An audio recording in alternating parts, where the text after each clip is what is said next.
ഇന്ന് ഞാൻ ഒരു പെട്ടെന്ന് എളുപ്പത്തിൽ ഉണ്ടാക്കാൻ പറ്റിയത് ചിക്കൻ ഗ്രേവി പോലെ ഉണ്ടാക്കാൻ പറ്റുന്നത്. അതിന് ഉള്ളി വേണ്ട, തക്കാളി വേണ്ട, ഇഞ്ചി വേണ്ട, മുളക് വേണ്ട, ഒന്നും വേണ്ട. ഇതിന് മെയിനായിട്ട് വേണ്ടത് തൈരാണ്.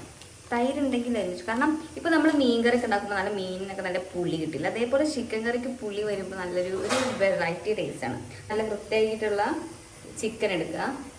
ബോൺലെസ് ചിക്കനാണ് വേണ്ടത്. ബോൺലെസ് ചിക്കൻ കാരണം ഇത് നമ്മൾ വേവിക്കാൻ പാനിലിട്ട് വേവിക്കുന്നത്. അപ്പോൾ നമ്മൾ ബോണൊക്കെ എടുക്കുകയാണെന്നുണ്ടെങ്കിൽ വേവാൻ കുറച്ച് നേരം പിടിക്കും. ഇതിലോട്ട് നമ്മൾ കുറച്ച് നമ്മുടെ മറ്റേ മഞ്ഞപ്പൊടി, മുളക് പൊടി 1.5, ഇതൊരു ഈ ഒരു സ്പൂണിൻ്റെ അളവിന് ഒരു 1.5 വേണ്ട, ഒരു 1.25. ചിലപ്പോൾ മല്ലിപ്പൊടി കുറച്ച് മല്ലിപ്പൊടി. പിന്നെയാണ് നമ്മുടെ കുരുമുളക്. നമുക്ക് സ്കിപ്പ് ചെയ്യാൻ പറ്റാത്തൊരു ഇതില്ലേ കുരുമുളക് എന്നിട്ടിടണം.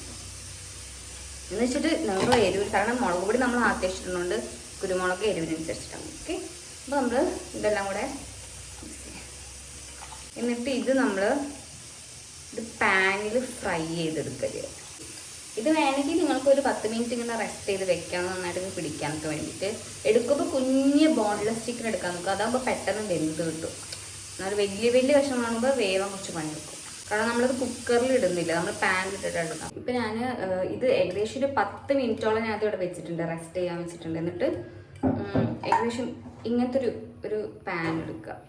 മറ്റേ ചട്ടി എടുക്കുക, അത് നോൺ സ്റ്റിക്ക് പാൻ എടുക്കാൻ നോക്കുക. കുറച്ച് വെളിച്ചെണ്ണ ഒഴിക്കുക.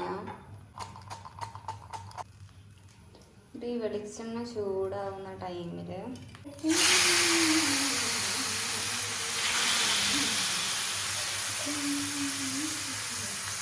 ഇതിലോട്ട് നമ്മൾ കുറച്ച് വെള്ളം, അതായത് ആ ചിക്കൻ വേവാനുള്ളൊരു ഇതും കൂടെ നമ്മൾ കൊടുക്കണം.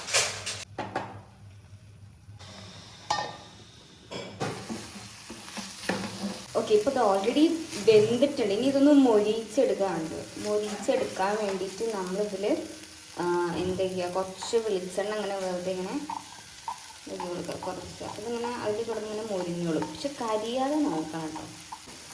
ലോലിട്ട് വയ്ക്കാം. അപ്പോൾ അതൊക്കെ ഇങ്ങനെ മുരിഞ്ഞ് വരും.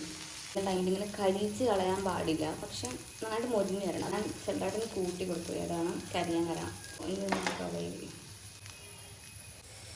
കടാം നല്ല മുരിഞ്ഞ് വരും. ഇത് നല്ല ഫ്ലേവേഴ്സ് ആയിട്ട് നല്ല എരിവും പുളിയും ഉപ്പ് നല്ല. ഇത് കോവിഡ് ടൈമിൽ അങ്ങോട്ട് ഉണ്ടാക്കി ട്രൈ ചെയ്യാം.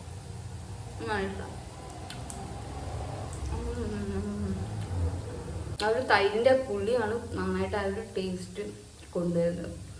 എനിക്ക് ഭയങ്കര ഇഷ്ടമാണ്. ട്രൈ ചെയ്ത് നോക്കുക.